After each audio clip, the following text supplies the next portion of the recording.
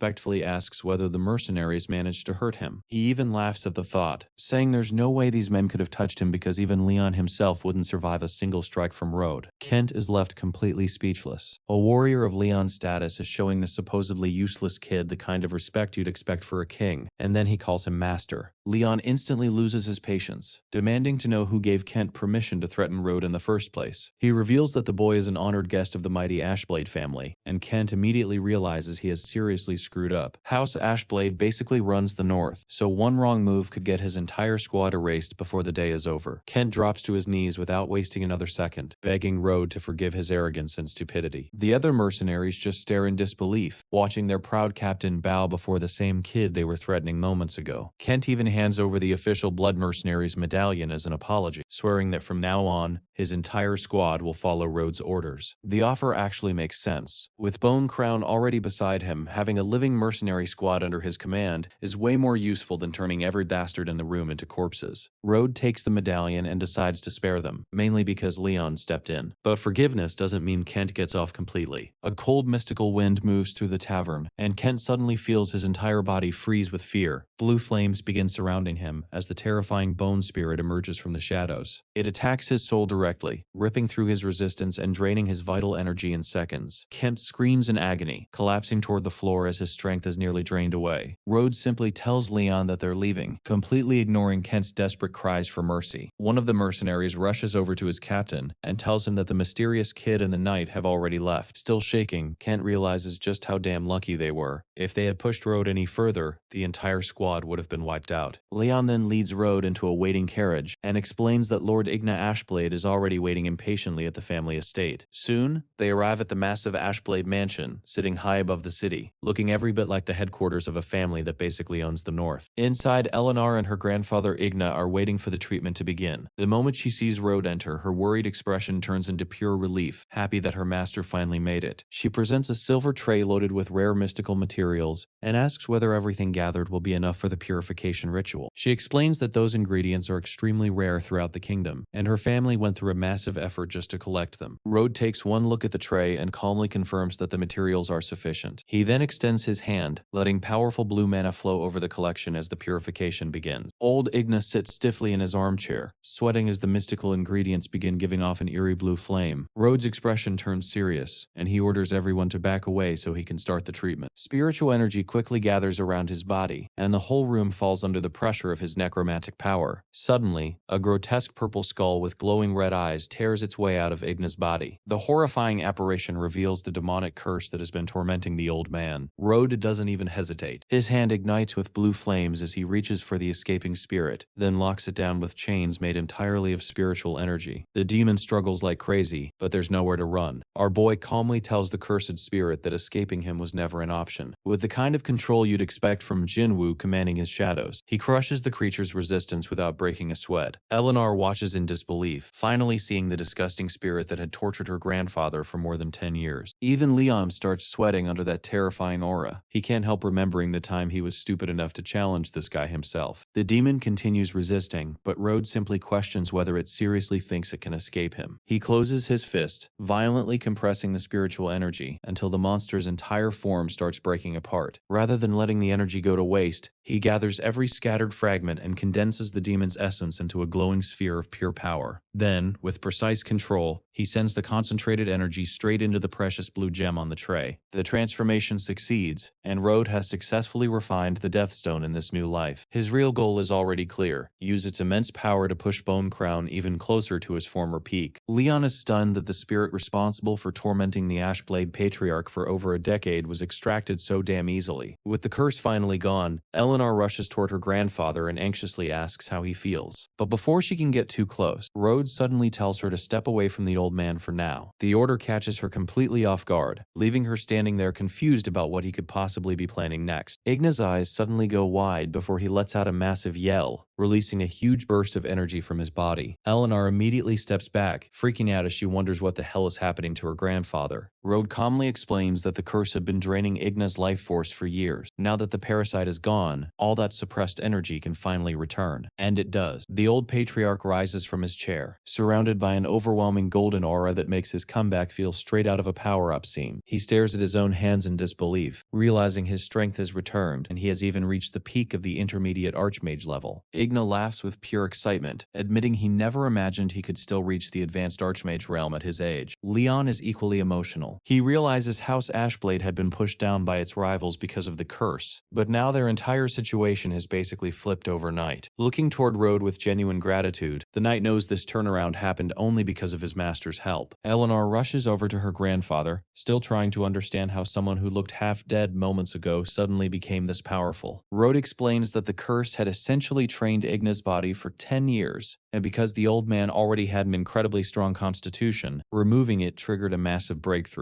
Eleanor is stunned by the logic, realizing that the curse that ruined her grandfather's life had accidentally become the reason for his insane power-up. Igna happily pats her head and confirms that Rode removed the cursed creature, leaving him just one step away from the advanced tier. With his strength restored, the patriarch declares that House Ashblade can finally reclaim everything it lost. He deeply thanks Rode and promises that his family will never forget what he did, even offering to follow any order the young master gives without question. Rode casually brushes off the offer, saying there's no need because he already got what he came for. However, he does have one important question. Igna immediately gives him his full attention, respectfully telling Master Rode to ask whatever he wants. The question is simple. Where did Igna get the curse? Rode already understands the value of that information. If the curse came from somewhere containing similar dark energy, he might not have to waste time hunting Deathstones one by one. Igna explains that it happened 10 years ago in the Valley of Lamentations during an Imperial crusade, when he accidentally fell into a demonic trap. Rode knows the valley is packed with high-level monsters, so he decides to put that plan on hold until his strength is high enough to survive the place. No point pulling a Jinwoo and walking into a death zone before the build is ready. The scene then shifts to a royal carriage traveling along the road. Inside, Leon politely gets Rode's attention and informs him that the new residence he requested has finally been completed. Better yet, it's located extremely close to the Magic Academy of the Seven Cities. Rode steps out to inspect his new base of operations and immediately finds himself standing in front of a massive luxury estate that looks more like a royal palace than a simple residence. He stares at the absurdly huge mansion and quietly thinks he only asked for a place to stay, not an entire damn kingdom. Meanwhile, back at the Ashblade estate, Igna's joyful laughter continues echoing through the enormous halls, clearly celebrating the fact that his family's fortunes have finally begun to change. Igna is still laughing like he just got his whole life back, and Eleanor reminds him that Master Rode has already been gone for hours. The old man apologizes, admitting that Rode is easily the most mysterious and powerful person he has ever encountered. He then advises his granddaughter to build a strong relationship with the young master. Eleanor gets a little embarrassed by that suggestion, quietly admitting that she already understands what she needs to do. Igna's expression suddenly turns serious as he decides it is finally time to settle the score with Rustblade. He suspects that Rustblade was the one behind the curse that ruined his life 10 years ago. Meanwhile, night has fallen over House Flora's luxurious estate. Claire returns home and is immediately confronted by her mother, who wants to know why she came back so late. She also asks whether Claire met the young man from House Morris and how things went between them. Claire looks away awkwardly before giving a short answer, confirming that they did spend the day together. Her mother reminds her not to treat him badly like everyone else does, so Claire promises she'll make more of an effort to get along with him. As she looks around the mansion, she quietly starts wondering if Rode really is the completely useless brat everyone claims he is. Back at his new mansion near the academy, our boy is already preparing for his next ritual. In the darkness of his room, he grips the newly obtained Death Stone and realizes the timing is perfect. It is finally time to upgrade his technique. He calls Bone Crown by name, and the loyal spirit immediately answers. The skeletal warrior appears through a field of eerie blue flames before kneeling in front of its master. Rode recalls that Bone Crown's body has decayed over time, but thanks to its flawless swordsmanship, it can still handle anyone below the advanced Archmage level. With the Death Stone glowing in his hand, he raises it toward his undead warrior and orders Bone Crown to accept its energy. The gem suddenly breaks apart in midair, releasing a massive stream of pure spiritual energy that begins pouring into the spectral swordsman. Spiritual energy starts swirling through the hall, forming glowing blue spirals that wrap around both Road and Bone Crown. From the thick fog, a terrifying shadow with glowing eyes emerges, and greedily absorbs the energy flooding the room. Blue static crackles through the air as the soul fusion finishes without a hitch. Road is left standing inside a powerful light blue aura, and he soon realizes Bone Crown's evolution is feeding energy back into him too. That unexpected boost forces his own breakthrough. Looking at his hands covered in blue flames, our boy realizes he's reached the peak apprentice archmage level. Not bad at all. Bone Crown has evolved massively, but Road knows showing off would be stupid. Like Jinwoo, he understands that keeping his true strength hidden is the smarter move, especially while he's still surrounded by nobles and enemies. The next morning, the Magic Academy returns to its usual routine. Students fill the hallways while Anna notices Claire looking around distractedly and asks what she's searching for. Claire admits she's worried because Road still hasn't shown up. Anna casually assumes the blood mercenaries probably fed him to the monsters by now. Claire immediately snaps at her, reminding her that he stayed behind specifically to protect them. Anna tries to brush it off, saying she is only being realistic because those men were the infamous blood mercenaries. Meanwhile, Anderson is still pissed that Road managed to steal the spotlight from him. His lackey even claims the idiot brought everything on himself, but then Anderson turns around and nearly loses his damn mind. Road casually walks right past him and heads up the academy stairs like nothing happened. Anderson is stunned. After what happened at the tavern, he expected the guy to be seriously injured, or worse. Yet here he is, completely fine. Claire quickly catches up, visibly relieved, telling him her mother had been worried. He simply smiles and assures her that the mercenaries won't be bothering them anymore. Anderson and Anna are left standing there with their jaws practically on the floor, wondering what the hell happened after they ran away. Anna assumes House Morris must have paid a huge ransom to get him back, while Anderson agrees and continues calling him a useless embarrassment to his family. Before they can say more, the sharp steps of high heels echo through the hallway. Every student's attention turns toward the woman entering the classroom. She introduces herself as Margaret, their practical magic instructor, and announces that today's lesson won't be another boring lecture. They're heading into the monster forest for actual combat training. Road immediately remembers that the forest is controlled by the blood mercenaries. That changes everything. If Claire is going there, he needs to stay alert. Without drawing attention, he pulls out his magic communicator and steps away from the others. He contacts Captain Kent directly, and the former enemy answers with complete respect, ready to report everything he knows to his master. Road gets straight to the point, asking for detailed information about the monster forest. Since Kent's squad operates there, he expects them to know the territory, its dangers, and every important secret hidden inside. Kent explains that an ancient tomb deep inside the forest has started leaking dark energy. The corruption is driving nearby creatures insane, and has even caused a small monster outbreak. Almost everyone who tried investigating the area never came back, so Kent warns that getting anywhere near the tomb is basically a death wish, and the zone is strictly off limits. He assures Road that the ordinary monsters won't be much of a problem for him, and even offers to send some of his men as guides. Our boy calmly refuses, saying the information alone is enough. For regular academy students, that tomb is a nightmare. For a necromancer looking for power, though, it sounds like a damn jackpot. The students begin boarding their wooden carriages for the training grounds. From the top of one carriage, Anna excitedly points out the scenery while Claire enjoys the peaceful ride beside her. Meanwhile, Anderson's lackey quietly asks whether they're still planning to make a move against Road. Anderson makes it clear that Claire is his real target. Still, if that so-called useless kid interferes again, he plans to make him pay for it. Eventually, the group reaches the edge of the monster forest and steps into a wide clearing surrounded by dense trees. Margaret gathers everyone and explains that after all those hours of theory, it's finally time to prove what they can actually do. She reveals that the Shadow Claw wolf population has exploded recently and gives them a simple mission: hunt one down and return with its wolf claw before nightfall. Before anyone can get started, Anderson decides to show off. He unleashes a massive burst of fire that tears through one of the forest targets, earning cheers from the students. Holding flames in his hands, the bastard looks completely confident, already imagining Claire being impressed by his combat skills. Anna is especially blown away and suggests that she and Claire join Anderson's group so they can finish the hunt safely. Claire hesitates, though, before suggesting they stay with Road instead. After everything that happened at the tavern, she knows those mercenaries couldn't even touch him. Away from the crowd, our boy closes his eyes and expands his magical perception across the forest. After reaching peak apprentice archmage, his sensing range has increased to around 300 meters. He detects nearby wolves and poisonous gators, but something else immediately catches his attention. Deep within the forest, he's picking picking up strange death energy fluctuations, the exact kind Kent warned him about, and they're coming straight from the forest's center. Knowing Claire's safety comes first, he walks over and calmly suggests that they hunt together. Claire's face instantly lights up at the offer, and she happily agrees without even thinking twice. Anderson proudly lifts the defeated wolf over his shoulder while his little fan club goes crazy around him. With that smug-ass grin on his face, he acts like taking down a low-tier beast was barely worth his time. Anna immediately grabs Claire and rushes over, convinced Anderson's strength proves they should join his group. She waves at him and asks if the two of them can hunt with his squad. Anderson is more than happy to agree, promising he'll personally keep both girls safe during the mission. Not far away, something shifts behind a bush. A striped creature resting on a magical rock suddenly opens its eyes as a strange purple energy floods its body, turning its peaceful expression into pure bloodlust. The beast transforms into a massive black monster, surrounded by a terrifying aura that screams danger. Rode immediately notices the change in the forest's atmosphere and turns toward the creature. Margaret senses it too, recognizing the presence of a monster lord nearby. She also notices that Rode has already detected the threat. She orders him to stay with the students while she heads deeper into the forest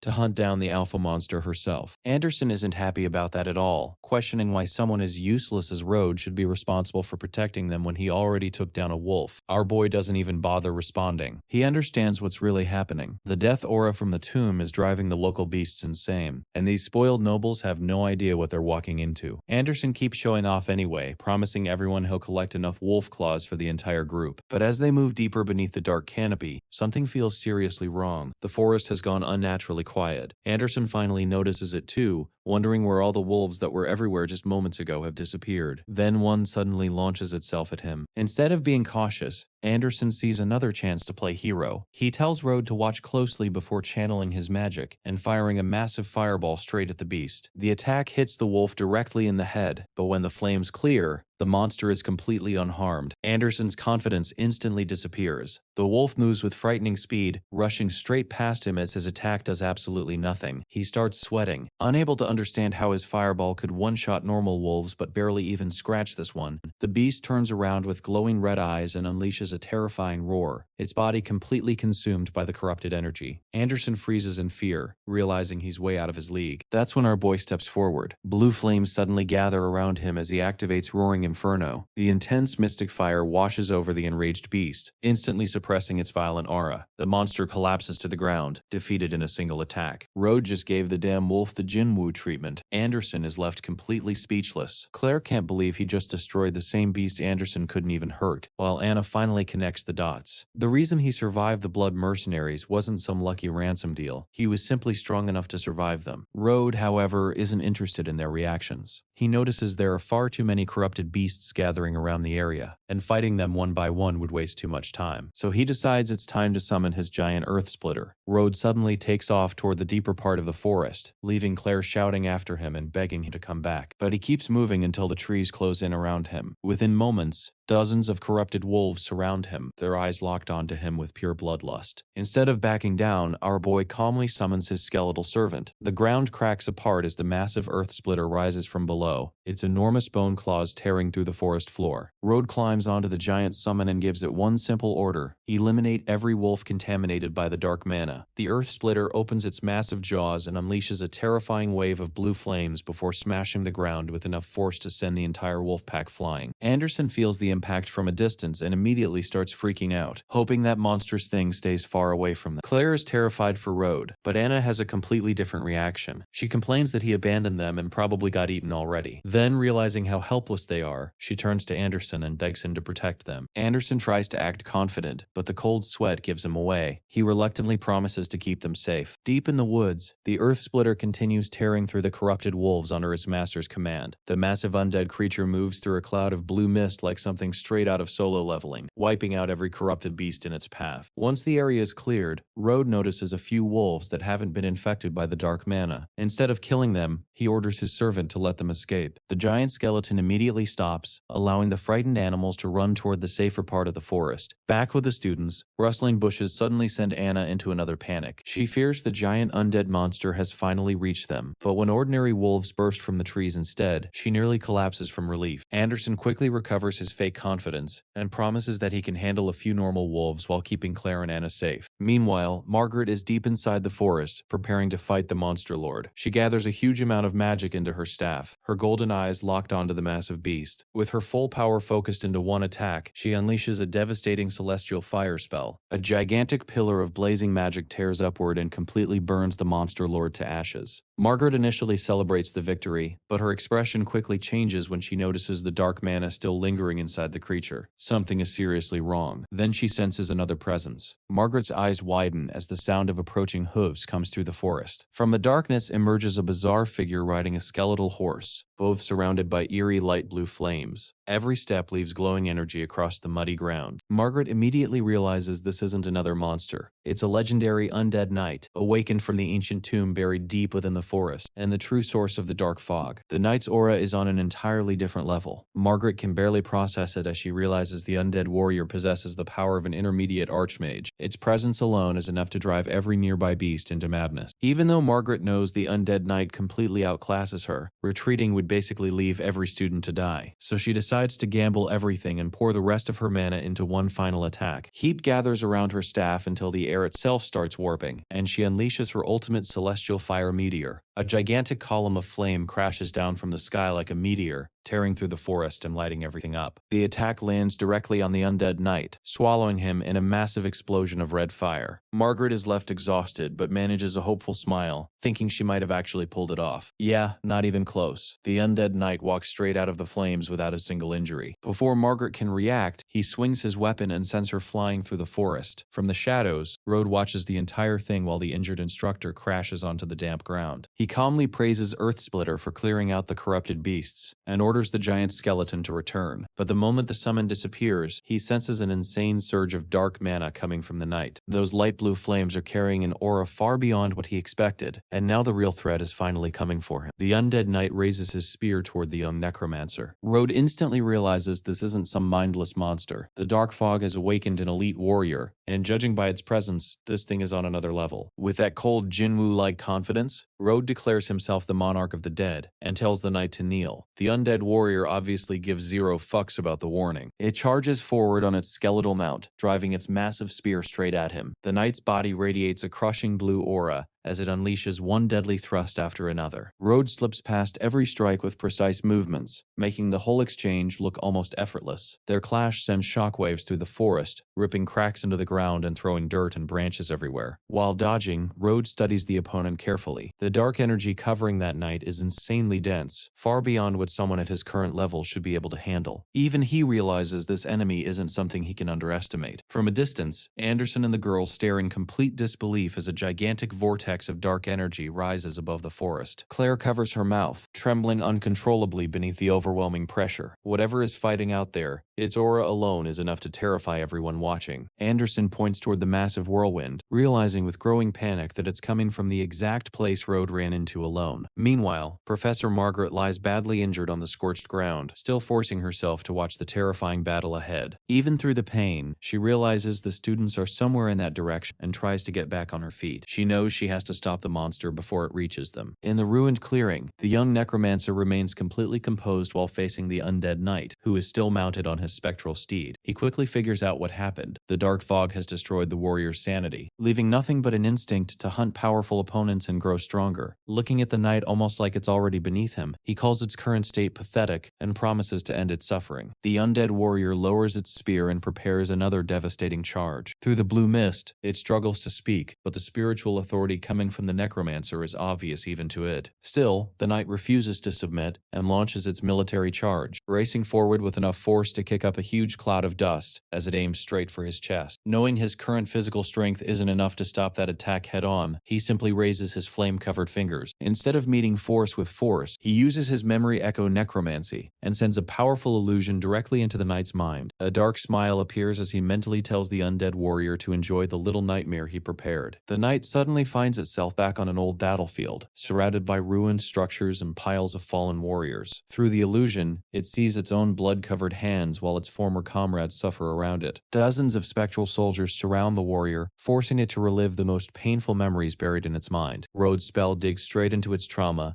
pushing the undead knight into unbearable mental agony. It lets out a desperate roar as enormous blue eyes appear across the dark illusion. The necromancer calmly makes it clear that this battlefield will become the warrior's final resting place. But he has another reason for dragging this fight out. An opponent around the same level as Bone Crown is the perfect test for his servant's newly restored power. He decides this will be Bone Crown's first real battle after its evolution. The spectral warrior rises before its master with absolute loyalty, promising to destroy the enemy without mercy. Meanwhile, the illusion completely drives the undead knight insane. It charges forward in a killing frenzy, screaming that everyone will die. Bone Crown meets it head-on, swinging his massive sword wrapped in blue flames. Their weapons collide with overwhelming force, releasing a violent burst of spiritual energy across the clearing. The impact tears through nearby trees and rocks, as dark mana clashes directly with Bone Crown's mystic power. The two warriors immediately enter a high-speed duel, trading strike after strike with frightening precision. Every attack carves fresh cracks into the forest floor, while Bone Crown smoothly blocks and dodges the knight's brutal spear thrusts with flawless swordsmanship. Their weapons continue colliding as glowing mana fragments scatter through the cold air. Then Bone Crown gathers all of his spiritual power into his blade, preparing the strongest strike of the entire fight. For a servant who fights with the cold precision of a fully powered Toji, this is the moment to see whether the undead knight can survive the next swing. Bone Crown brings the massive blade down with perfect precision, striking the undead knight's armor and completely breaking through its defense. The impact snaps the warrior's heavy iron spear in half. Still refusing to accept defeat, the knight lets out a furious roar and struggles to stay mounted, gripping what's left of its weapon. Running purely on rage, the undead warrior launches one final reckless charge. Bone Crown doesn't even lose his composure. He smoothly swings his massive blade, sending a cutting wave of wind straight toward the enemy. The black and blue spiritual energy tears through the charge and completely overwhelms the knight. With the enemy barely hanging on, the loyal servant prepares the finishing blow. He activates his pale blade veil, surrounding himself with blue flames that twist into a storm of rapid slashes. The attack engulfs the undead knight in a massive explosion of blue and purple fire, finally ending the battle. The knight's body falls from its skeletal mount and begins breaking apart under the necromancer's spiritual power. Road watches the ashes drift away, immediately noticing the oppressive dark energy that had poisoned the forest is finally gone. Bone Crown calmly returns and kneels before his master, reporting the result of his first major battle. His powerful soul-stagnating piercing technique had secured a complete victory. As a stream of blue energy rises into the sky, the ancient warrior's soul is finally released from the darkness that enslaved it for so long. The loyal servant quietly feels proud that his master has granted the warrior something it hadn't known for centuries: true, eternal rest. The skeletal horse and abandoned armor collapse onto the forest floor before dissolving into blue spiritual dust. With the last traces of dark energy disappearing into the clouds, the forest finally begins to feel peaceful again. Still injured, Margaret forces herself through the woods while searching for her students. She keeps pushing forward despite the pain, knowing she can't stop until she makes sure everyone is safe. When she finally reaches the ruined clearing, she freezes. A massive crater has been carved into the forest, and Rhoda is standing right in the middle of it completely alone. Margaret stares at him in disbelief, wondering what the hell the heir of House Morris is doing out here. More importantly, the terrifying aura she had sensed from the undead knight is completely gone. Her eyes narrow as the obvious question hits her. Did this kid actually defeat it? Rhoda turns toward her with a calm expression and simply says he's relieved to see that she's safe after the battle. Margaret immediately asks whether he encountered the headless knight that had been awakened by the dark mana. Without even turning around, he smoothly denies seeing any such monster. When she questions the massive crater surrounding him, he explains that the area was already destroyed when he arrived, while following the Shadowclaw wolf's tracks. Margaret knows something doesn't add up. She can't sense any other powerful presence nearby, making it pretty damn obvious the boy is hiding something. Still, she decides not to press him and accepts the explanation for now. She thanks him on behalf of the students for keeping them safe. He brushes off the gratitude and instead points out that she shouldn't return to the group while badly injured. Otherwise, she'll only scare the students. Margaret looks down at herself and realizes he's right. She needs to deal with her injuries first. She raises her hands and channels golden restoration magic through her body. Within seconds, her wounds close and her torn clothes are repaired, leaving her ready to return to the students. Margaret finishes healing herself, now looking completely fine with a relaxed smile. When she turns around to speak with Rhoda again, she suddenly realizes he's gone. There's not even a trace of him left, leaving the teacher standing there completely confused. Meanwhile, the young necromancer quietly follows the remaining traces of dark mana through the forest. He knows exactly what he's looking for: the ancient tomb Kent mentioned. The deeper he goes, the heavier the dark mist becomes, almost like the entire forest is being swallowed by it. Eventually, he finds the entrance to an ancient ruined cave. The same place where the undead knight originally emerged. Inside, purple and black flames swirl through the old stone chamber, giving the whole place a seriously cursed vibe. Instead of backing off, he walks straight inside like Madara just found another battlefield. At the center of the chamber, a massive blue magic circle covers the stone floor. The sight immediately confirms his suspicions. He raises a hand and rapidly interferes with the formation's mana circulation, taking control of the entire seal. With an icy command, he orders any foreign spiritual presence inside the formation to be removed. The seal responds as its energy flow falls completely under his control. Examining the dark mana stones surrounding the formation, he realizes the undead knight wasn't awakened naturally. Someone deliberately created this artificial formation to revive it, meaning this entire disturbance in the forest was part of a bigger scheme. He picks up one of the mystic gems and dismisses the formation as painfully mediocre, basically calling it an insult to actual necromancy. Still, he keeps the dark mana stones since they could prove useful later. Back with the students, Margaret checks on everyone and is relieved to see they're all safe. She tells them they'll return to the academy as soon as everyone finishes their tasks. Claire immediately brings up Road, worried because he still hasn't come back. She explains that the massive mana whirlwind appeared right after he entered the forest. Margaret confirms the timing, and Claire insists that's exactly what happened. The realization hits Margaret hard. If the whirlwind appeared after Road entered the forest, then the undead knight she fought must have been defeated by him. She can't help wondering just how ridiculously strong that kid actually is. Anderson, however, has a completely different theory. He scoffs that Road probably ran away after seeing the mana whirlwind, and some of the other students happily join in, calling him a coward. Margaret shuts that nonsense down immediately. She firmly tells them Road will return, and nobody is leaving until he does. A few students still whisper that he's probably already been eaten by a Shadowclaw wolf. Anderson can't stop thinking about the strange event either. He asks what the hell that mana whirlwind actually was, especially since even the Shadowclaw wolves had started behaving strangely. Margaret quickly covers for the incident, calling it nothing more than a mana eruption and assuring everyone that the forest is safe again. She claims the wolves should return to normal soon. Meanwhile, Anderson convinces himself Road must have simply run away, bragging that the bastard only survived because he got lucky and that he could have handled the same situation. When Road finally returns, Anderson and the others immediately start clowning him, calling him a deserter and joking that he should have run back to his mother. Claire ignores all of that and rushes over to check on him. He simply tells her everything is great before casually walking past the others like they don't even exist. Anderson nearly loses his damn mind over being ignored. Margaret notices his return and calls him over, clearly wanting answers. Road calmly tells her he finished what he went there to do, handing over a wolf claw as proof that his assignment is complete. She quietly notices that the dark mana has completely disappeared from the forest, making her wonder if this seemingly harmless student actually dealt with the source of everything. Still, Margaret pushes those thoughts aside. Whatever Road's hiding, he's still one of her students, and protecting them comes first. She ends the practical class, and everyone begins heading back toward the academy while the carriages carry them through the city. Deep inside the ruined cave, however, someone else arrives. A mysterious hooded figure steps into the damaged formation and immediately realizes the magic circle has been destroyed. The figure checks the shattered stones and realizes the creature should have already awakened. They wonder if an Imperial Grand Master discovered the formation and ruined their entire plan. That thought sends their anger through the roof. Whoever interfered with the ritual is now marked for death, and the mysterious figure makes it clear they won't let anyone get away with destroying their plans.